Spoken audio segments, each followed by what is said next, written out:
Yeah, I'll react to that, sure. All right, let's go.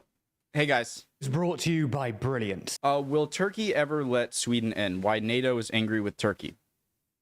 So I'm curious if this is something that Turkey is just... I want to know if this is in the rules of NATO and Turkey is just kind of using it to get their way, which in that case, I suppose fair, or if it's doing something else. I don't know. I hope you guys are doing well. Let's learn. When Finland and Sweden applied to join NATO in May of last year, most politicians and analysts expected their accession to be relatively easy, given their close relations with most NATO members. Unfortunately for the West, though, Turkish President Erdogan is still holding up Sweden's application. And if anything, it looks like his demands have escalated in the last couple of weeks. So in this video, we're going to take a look at why Turkey is holding up Sweden's application, how Erdogan's demands have escalated, and whether Sweden stands a chance of joining at the NATO summit next week.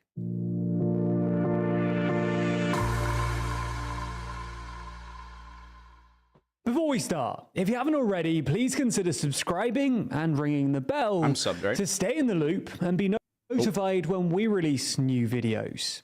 So let's start with a quick recap. As you probably already know, Finland and Sweden applied to join NATO in May of last year. Frustratingly for the West, Turkish President Erdogan almost immediately expressed some hesitation towards the idea and said that he wouldn't sign off the two Nordic countries' accession unless they took a stronger stance against Kurdish groups operating outside of Turkey.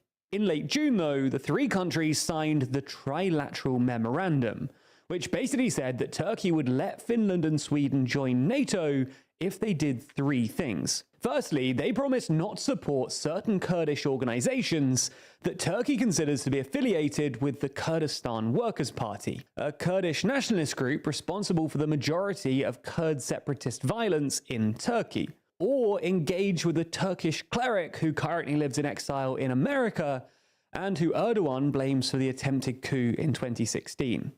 Secondly, they had to drop arms embargoes on Turkey, which were unofficially imposed on Turkey after Erdogan sent troops to northern Syria in 2019. Thirdly, and finally, the agreement required Finland and Sweden to extradite any, quote, terror suspects to Turkey. Now, the agreement itself doesn't mention any names, but the day after the agreement was That's way too vague. signed, the Turkish justice minister told Turkey's state-owned news agency that Turkey was seeking the extradition of 33 individuals, 12 from Finland and 21 from Sweden. According to the Turkish Justice Ministry, Turkey had requested the extradition of all of these individuals over the last 5 years, and that none of them, up until this point, had been approved. Now, Finland promptly fulfilled all of these criteria and joined NATO in April.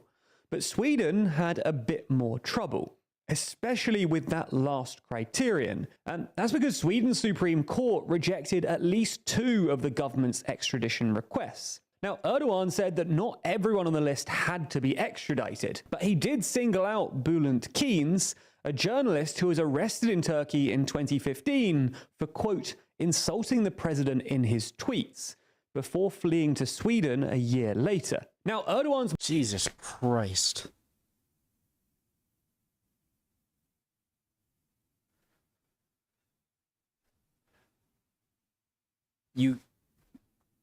Turkey still has laws that you can't make fun of the president or the leader. And what I'm confused about this is that how does NATO... I don't think it's just me being in hindsight, okay? These are very smart individuals and very big countries that created NATO, and to not have the foresight that when you really want other countries to get in, that you need every single one to agree, that you didn't see this happening. No, I'm not saying that you had to see Turkey not wanting Sweden and Finland in. I'm not saying you had to predict that, but just to predict that one country in NATO can just put whatever demands they want on some countries they don't want to join. It just... But I understand that there has to be some unanimity amongst the members in order to to have new members in, right? That seems fair, but there should at least be some guidelines that if people think you're just being straight up unreasonable, or at least have reasons for countries to have in order to legitimately say, no, I don't want you in. Just the fact that any country can say that for any reason is a bit, seems like that should have been something. But maybe it was intended to be this way. One journalist did seem odd, and many analysts assumed that Erdogan had at least an eye on the upcoming elections. Essentially, they thought that with inflation skyrocketing and his opponents surging in the polls, Erdogan was holding up Sweden's application to demonstrate the geopolitical strength of Turkish voters and prove that he wouldn't be coerced by the mischievous Americans who are really unpopular in Turkey. Therefore, there was hope that after the election, with the political pressure waning, Erdogan would quietly U-turn and let Sweden join the bloc. Now, that's a reasonable thing to expect, because it's exactly what happened with his controversial monetary policy, which he said before the election he would never give up on, but he's quietly done exactly that since he won the election. Unfortunately for Sweden, however, this isn't how things have turned out for them. And if anything, it looks like Erdogan's demands have escalated. Now, Sweden and its NATO allies, including NATO Secretary General Jens Stoltenberg, are convinced that the country has met Turkey's demands as set out in the trilateral memorandum. But Erdogan has since come up with what looks like 2 more demands. That's because in mid-June, Erdogan said that he wouldn't let Sweden in unless they stopped anti-Turkey protests, saying that while Sweden's new anti-terrorist law was welcome, the police should have prevented an anti-Erdogan protest that took place in Stockholm the night of the Turkish elections, and that Turkey wouldn't let Sweden in unless it stopped these protests from reoccurring. Then, yet another new point of tension emerged last week. I get it. It's not... I think I'm smart enough to know I'm not smart enough to really be able to critique the NATO structure. I know it's a difficult situation. You know, you can say, okay, well, you're out then, Turkey. Well, Turkey's very, very important. You know, you could argue, I'm sure, that it's more important than Finland and Sweden combined. So you can't just say, okay, then you're out.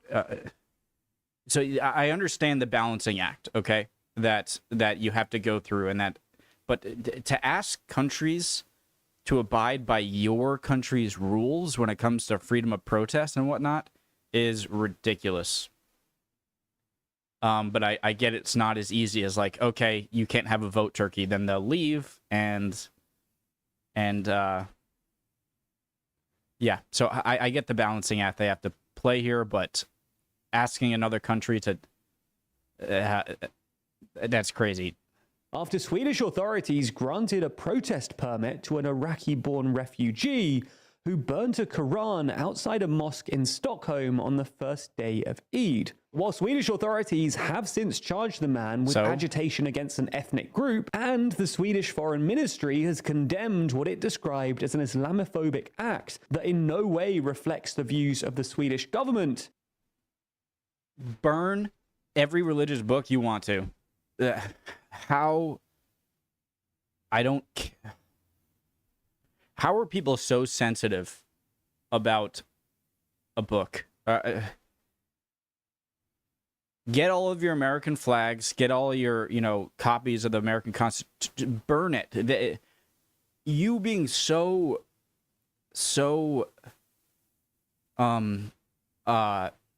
insecure is not... I can't even talk. That's ridiculous. No, it's not something I would do. It just seems kind of purposely and antagonistic, right? But if you want to do it, you can go ahead and burn any piece of paper you want to, or any flag, anything. And to say that you can't is like so insanely unappealing, in my opinion. Sweden has a constitutionally protected right to freedom of assembly, expression and demonstration, and that for that reason the Swedish government can't ban Quran burning. For context, the Swedish police had initially banned the protest, but a Swedish appeal court ruled that the ban was a violation of the man's freedom of expression. Now, none of this went down well with Erdogan, who said in a video message marking the Muslim Eid holiday that we will teach the arrogant Western people that it is not freedom of expression to insult the sacred values of Muslims. It is actually. It wasn't only Erdogan either. Many Muslim... excuse me, sir. It is actually. Yes, it is. The sacred It is not freedom of expression to insult the sacred values of Muslims.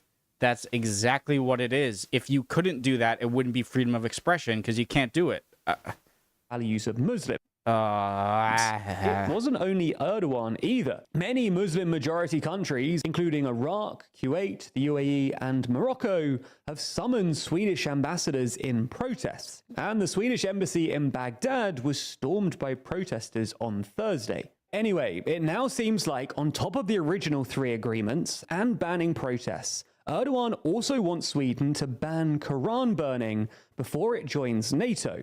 And if this actually is Erdogan's red line, I'd be very upset if they ever agreed to that. It's not just a maximalist bargaining strategy.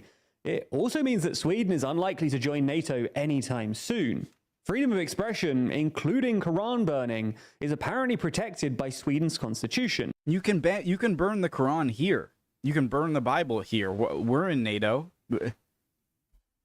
All right, Turkey. If you burn the American flag, you're kicked. It's like, no, take the American flag, a portrait of George Washington, a copy of the Constitution, a Bible, all right, wrap it all, light it on fire, okay? Go ahead. And my God. Even if the Swedish government did want to change that, it wouldn't be a popular thing in Sweden. That's because while a majority of Swedes want to join NATO, an even larger majority, around 80%, would prefer to at least delay NATO accession to protect Sweden's constitution and its laws. So the Swedish government isn't exactly motivated to change things just for Erdogan. There is, however, a good chance that Erdogan is really just coming up with new excuses not to let Sweden into NATO in order to maximize his leverage and extract as many concessions as he can.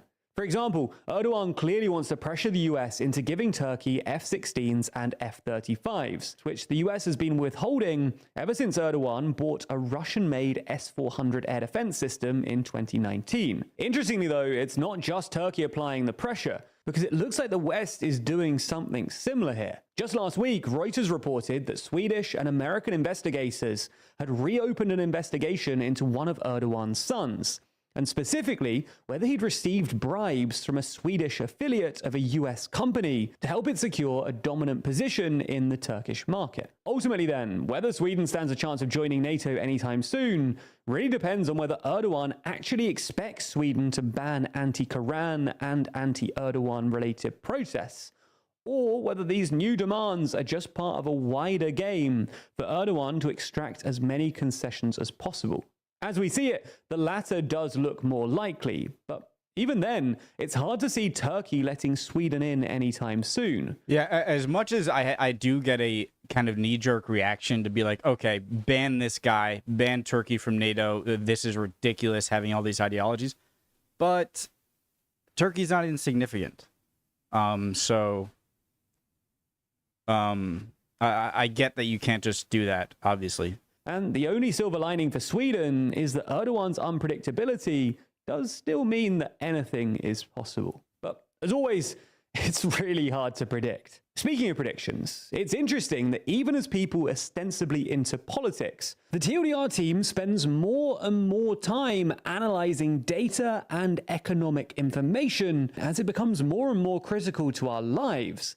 And as a bunch of people who are ordinarily more focused on words than numbers, we've really benefited from the courses on Brilliant.org in order to keep ourselves sharp. That's because Brilliant is the best way to learn Guys, if you're interested in this, please make sure to use their promo codes and links. Maths and computer science in a fun and interactive way. From foundational and advanced maths to AI, data science, neural networks, decision-making, and more, with new lessons added monthly. Even if, like us, you don't think of yourself as a traditionally STEM kind of person, these courses could prove incredibly useful for your life and career. Courses like data analysis and the fundamentals I'd really appreciate of statistics any comments, guys. can help anyone ensure that I hope they're you're doing well. Hope you learned something or can teach me something. Increasingly data-driven world, which is good news when your boss suddenly asks you to analyze a trade war, an economy, or the collapse of a currency. You know, just hypothetically. Anyway, you can try everything that Brilliant has to offer for free for a full 30 days by clicking the link in the description. Plus, the first 200 of you to sign up will get 20% off Brilliant's annual premium subscription. Thanks, guys, for watching. See you next time. Bye.